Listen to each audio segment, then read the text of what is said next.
ભાઈબંધ,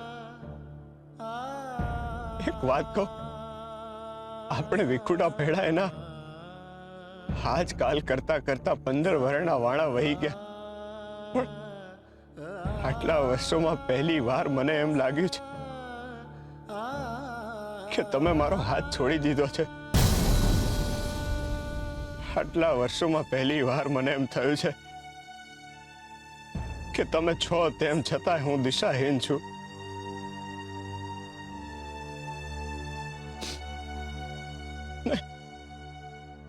ગોવિંદા ગયા પછી તો જાણે મારા મન અને મનની લાગણીઓ જાણે ભૂસાઈ ગઈ હોય ને એમ લાગે છે. અંધુ એટલું ઝડપથી થઈ રહ્યું છે ને કે મને કઈ સમજ નથી પડતી.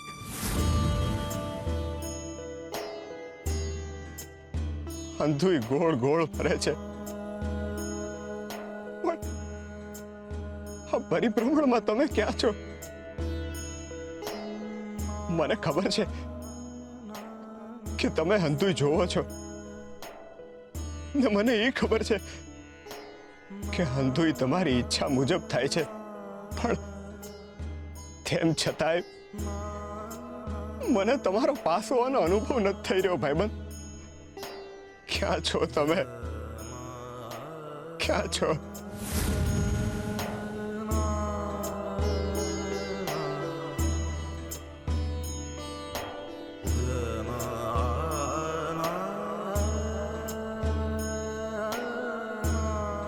ભાઈબંધ, મારો આમ સાથ ના છોડો. મહેરબાની કરીને તમારું વચન તોડી નાખો ને મને મળવા આવો. તમારું અસ્તિત્વ છે એવો અનુભવ કરાવો. ભાઈબંધ, મને તમારી બહુ જરૂર છે, બહુ જરૂર છે. હરે કૃષ્ણ, હરે કૃષ્ણ.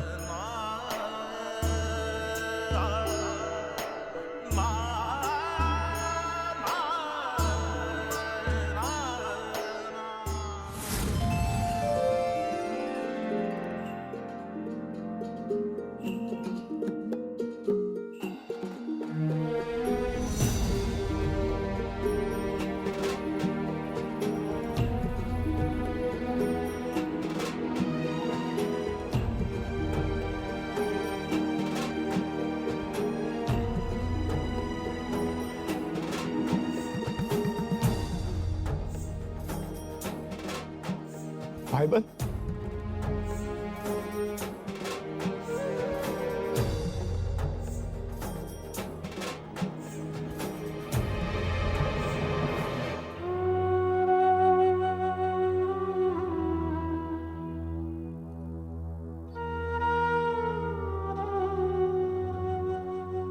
હરે કૃષ્ણ, હરે કૃષ્ણ, હરે કૃષ્ણ.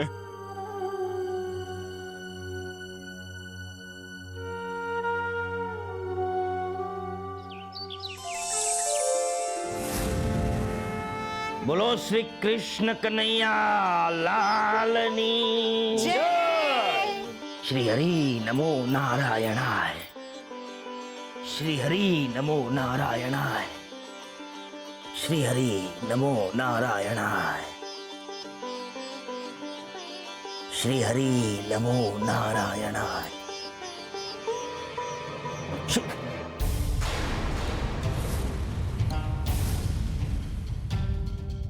શ્રી હરિ નમો નારાયણાય. પૂજારી બાપા, આ બાપ દીકરીના સંબંધમાં માથાકૂટ તો હાયલા કરે. આ દીકરી સમજીને માફ કરી દો ને પૂજારી બાપા. મારી પાસે આપણા દુશ્મન ગોરા માટે એક વિચાર આવ્યો છે. આ ગોરાએ એનું બાળક ખૂંદી નાખ્યું, એ બદલ આપણે એને સજા દઈએ તો?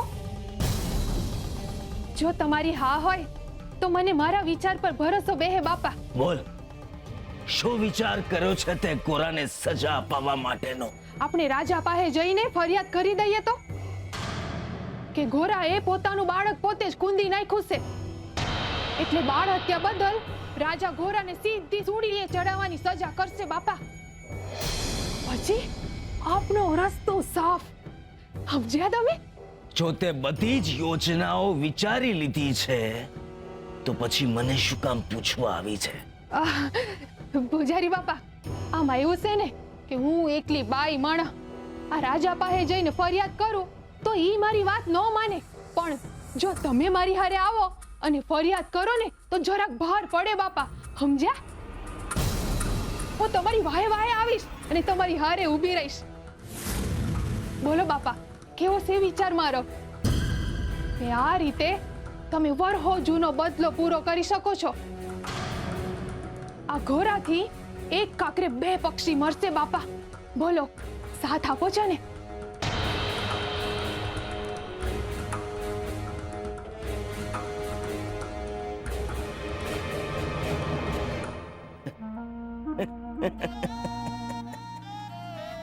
આ ગામવાળા લોકો સાચું જ કહે છે મીઠી, કે તારા જેવી સ્વાર્થી અને તકવાદી બાઈ આખા ગામમાં બીજી કોઈ નથી. જે મોઢે તે મારું અપમાન કર્યું તું, એ જ મોઢે આજે સંબંધ સુધારવાની વાત કરી રહી છે તું. જ્યારે તે મારા ચારિત્ર પર કાદવ ઉછાળ્યો ત્યારે આપણા બાપ દીકરીના સંબંધો ક્યાં ગયા હતા? મીઠી, તું એટલી હદે સ્વાર્થી છો કે તારા સ્વાર્થ ખાતર તું મને પણ ફાંસીની સજા અપાવી શકે એમ છે. બસ બસ પૂજારી બાપા, તમારે સાથ ન આપવો હોય તો કાઈ નહીં, પણ આવું અપમાન કરવાની કઈ જરૂર નથી. તમારે હારે ના આવવું હોય તો કાઈ નહીં, હું જાતે જઈશ મહારાજને ફરિયાદ કરવા. એક વાત સાંભળતી જા મીઠી, કે આ મંદિરના કમાડ તારા માટે આજથી હંમેશા બંધ છે. આ વાત ગાંઠ વાળીને બાંધી દેજે.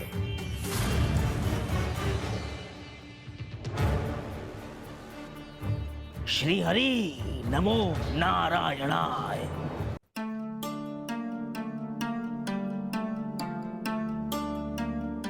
હે ભગવાન, આ ઉંમરની કારણે વજન પણ નથી ઉચકાતું. લાવ કાકી, હું તમને મદદ કરી દઉં. તમારો ખૂબ ખૂબ આભાર ભાઈ. હાય બાપા. હું થયું કાકી? હે ભગવાન, આ સવાર સવારમાં આ હત્યારાના દર્શન કેમ કરાયા? આ કોનું મોઢું જોઈ લીધું હવાર હવારમાં? ઘરે જઈને માથા બોળ પાડી નાવું પડશે.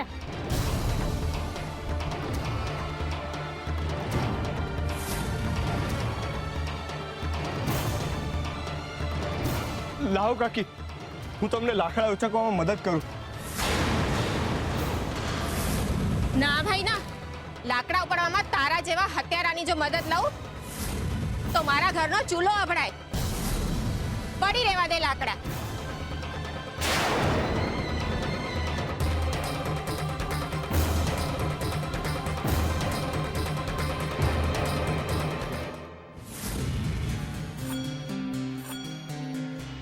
પૂજારી બાપાએ મારી હારે બહુ ખોટું કર્યું છે. અરે આખી જિંદગી સેવા કરી છે એમની સેવા. નાનામાં નાના સમાચાર એમના કાન સુધી પહોંચાડ્યા છે ને એમણે મારી મદદ કરવાની ના પાડી, મીઠીની મદદ કરવાની ના પાડી. ના ના, મેં હું બગાડ્યું તું એમનું? હે, એકવાર આવેશમાં આવીને એમનું નામ જ ને તો હું થઈ ગયું. અરે પૂજારી બાપાએ મને ઓછી પજવી નથી ને આ તો એમના કામ માટેની વાત હતી ને. એમણે મને સ્વાર્થી અને તકવાદી કીધી. જાણે પોતે સાધુ મહાત્મા હોય એમ મને સંભળાવી દીધું છે. અરે પોતે આખા એ ગામનું કપટ મનમાં લઈને બેઠા છે અને વાતું તો એવી કરી જાણે ભગવાનના માણા હોય. એમના તો ઓળખતી એમને મારી મદદ કરવાની ના પાડી દીધી. હા, હું છું સ્વાર્થી અને તકવાદી, પણ આ મીઠીએ આ સુધી કોઈને મારી નથી નાખ્યા. અને ગોરાબાએ મારા જ પેટમાં મારા બાળકને મારી નાખ્યું ને હું અટાણી એ તક મળી છે ત્યારે એને છોડી દઉં? ના ના મીઠી, ગોરાભાઈ તને બહુ તકલીફો આપી છે. હવે સમય આવી ગયો છે બદલો લેવાનો. એમ સમજ કે ભગવાને તને તક આપી છે મીઠી. શાંત શાંત મીઠી, અને વિચાર કે એવું તે હું કરીશ તું કે જેનાથી તારું વેર વળશે. આ ઘોરાબાને ઘોડીએ ચડાવવાની તક આવી છે એ તું જવા નહીં દેતી. વિચાર મીઠી, એવું તે તું હું કરીશ કે જેનાથી તારા ગર્ભપાતની પીડાનું વેર વળે અને તારી આત્માને ટાળક વળે. વિચાર મીઠી, વિચાર.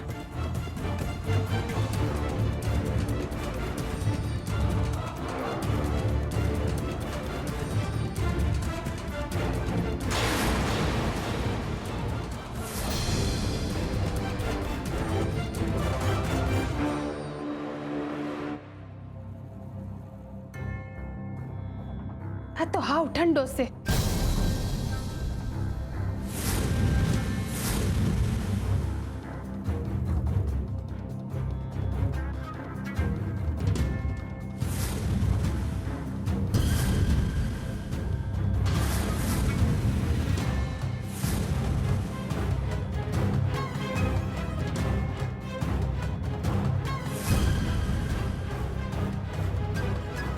મળી ગયો મીઠી, તારા દુશ્મન ગોરાને પાઠ ભણાવવાનો રસ્તો મળી ગયો.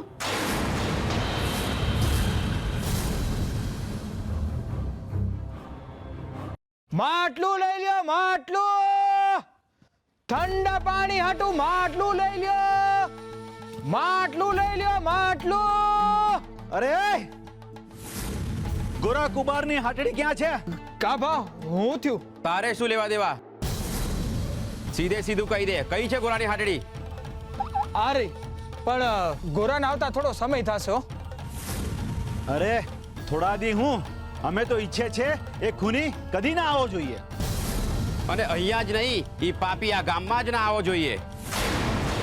ઈ નરાધમે ઈના હગા દીકરાને મારી નાખ્યો તો બીજા કોનો થવાનો? ભાઈ એવું નથી, એ તો એની ધૂનમાં હતો એટલે. ધૂન એવી ન હોય કે પોતાના જ જણ્યાને ભરકી જાય.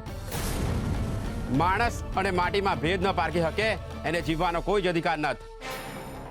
બા વાતો કરીને વખત ના બગાડો. હાલો આપણે જી કામે આવ્યા છે ને એ કામ પતાવીએ. અરે ભા મારી વાત સાંભળો. ભા હું કરો છો? ભા મારી વાત સાંભળો. ભા ભા હું કરો છો? તું દૂર જા ને. અરે ભાઈને બહુ મહેનતથી મટલે બનાવ્યો છો. ભા હું ના કરો. ભા મારી વાત સાંભળો. એને બહુ ઈ ખૂની છે અને ખૂનીના કામમાં મહેનત હોય, પાપ હોય, પાપ. પાપ ની કમાણી નથી ભા.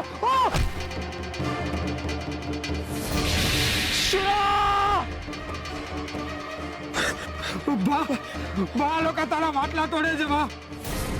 બા હું તમને હાથ જોડું છું, મહેરબાની કરીને માટલા ના તોડો. બા તું એ લોકોને કઈ સમજાવ ને. ભાઈ તારા માથા માટલું વાગ્યું છે ને તને માટલાની પડી છે. અરે માટલા તો બીજા બની જાય. હાલ હાય ન કરતા વધારે ભાગી જાય.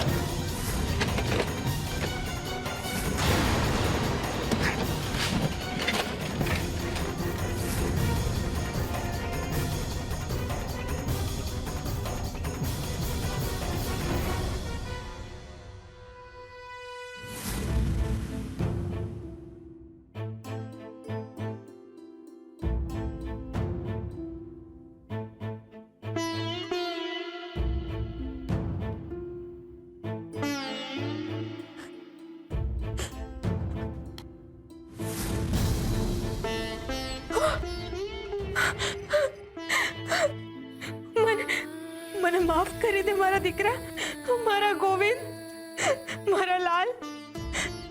આ તારું મનગમતું રમકડું મારા હાથથી છટકી ગયું. કેમ મારા હાથથી આવી ભૂલ થઈ ગઈ કે તારા બાળપણની આ સૌથી મોંઘેરી નિશાની મારા હાથથી છૂટી ગઈ? કેમ મારા હાથ એને સાચવી ન શક્યા? પણ કોઈ વાંધો નહીં હો, હું એને ફરીથી જોડી દઈશ. હું એને ફરીથી પહેલા જેવો જોડીને.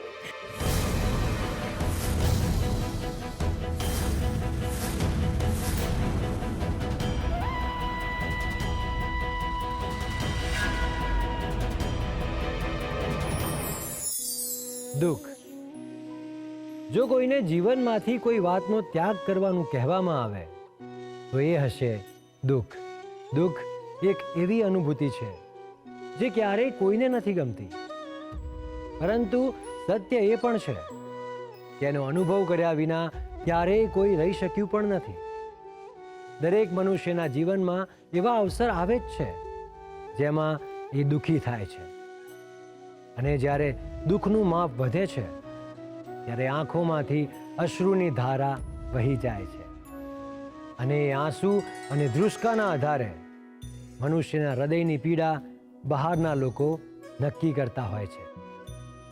પરંતુ ઘણીવાર દુઃખ એ હદનું હોય છે કે આંખો પણ જવાબ નથી આપી શકતી, આંસુ પણ સુકાઈ જાય છે, હૃદય પણ થંભી જાય છે, અને આવા સમયે મનુષ્યના ચહેરા પરથી કોઈ પણ ભાવને પારખી નથી શકાતો. એનું હૃદય અંદરથી વલોવાઈ જાય છે. જીવતર આખાઈની પીડા એક સાથે મનમાં આવી જાય છે. આવું દુઃખ એટલું અસીમ અને અમાપ હોય છે કે એને અનુભવનાર સિવાય બીજું કોઈ એને કલ્પી પણ નથી શકતું. અને એટલે જ ક્યારેક કોઈ રડતું ન હોય તો પણ તમારે એમને પૂછવું, કેમ છે ભાઈ?